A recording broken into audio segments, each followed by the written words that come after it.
নিজেদের মাটিতেই ballistic missile ছুড়ল Bharat.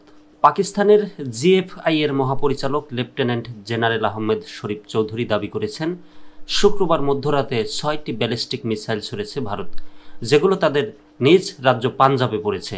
তার দাবি, ভারত ইচ্ছাকৃতভাবে পাঞ্জাবের সংখ্যালঘু শিখ সম্প্রদায়ের উপর মিসাইলগুলো ছুড়েছে।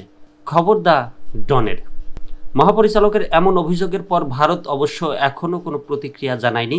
এর আগে গত মঙ্গলবার পাকিস্তানের আজাদ কাশ্মীর ও অন্যান্য জায়গায় মিসাইল ছুড়েছিল ভারত। ওই হামলার পরপরই সবার আগে এটির খবর জানিয়েছিলেন পাক ডিজিএফআই এর মহাপরিচালক।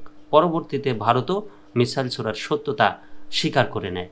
লেফটেন্যান্ট জেনারেল আহমেদ শরীফ চৌধুরী জানিয়েছেন, ভারত পাঞ্জাবের ঝালান্দার বিভাগের অদমপুর থেকে ব্যালিস্টিক মিসাইলগুলো ছোড়ে, যার মধ্যে একটি অদমপুরে আঘাত হানে, আর বাকি 5টি তারা ফেলে পাঞ্জাবেরই অমৃতসরে।